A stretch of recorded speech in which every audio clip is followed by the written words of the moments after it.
Biasanya kita tayamum menunggu masuk waktu sholat. Bagaimana dengan sholat jenazah?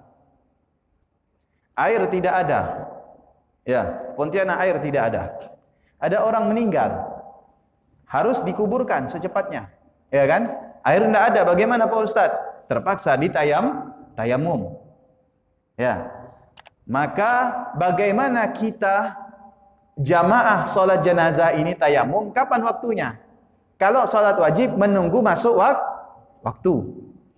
Kalau misalkan sholat jenazah bagaimana Pak Ustadz? Maka ditunggu apakah dilihat jenazahnya sudah ditayamum apa belum. Kalau jenazahnya lagi ditayamum, maka kita harus bertayamum. Diperbolehkan bertayamum. Tapi kalau misalkan jenazahnya belum ditayamumi, masih dibacakan Yasin, masih diletakkan di ruang tamu, di rumah di rumah keluarga jenazah, maka kita belum diperbolehkan untuk mengambil tayamum. Jenazah ditayamumi, baru kemudian kita diperbolehkan tayamum. Itu yang pertama. Yang kedua, atau jenazah tengah dikafani, baru kemudian kita diperbolehkan tayamum. Kalau kita tayamum awal-awal, itu artinya tayamumnya tidak sah. Kenapa? Kalau kita paham, karena tayamum ini mengharuskan kita cepat-cepat melaksanakan sholat. Makanya sebaiknya menunggu jenazah dikafani. Karena selesai dikafani, baru kemudian jenazah ini langsung disolatkan. Oke. Wa antayammama likulli fardhin. Hendaknya bertayamum setiap salat wajib. Ya, ingat, tayamum ini adalah sebagai wasilah untuk melaksanakan perkara-perkara yang wajib.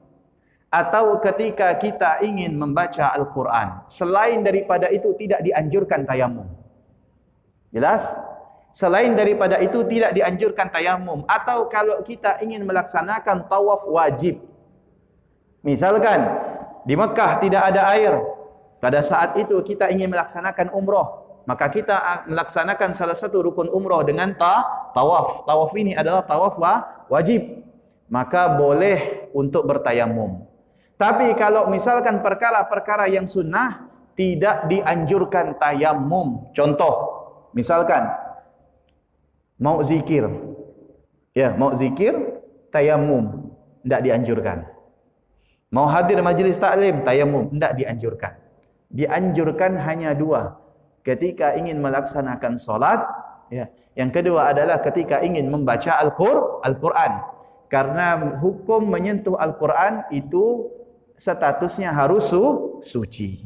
Membaca Al-Qurannya memang tidak wajib, akan tetapi yang menyentuh Al-Quran wajib orang dalam keadaan suci. Jelas?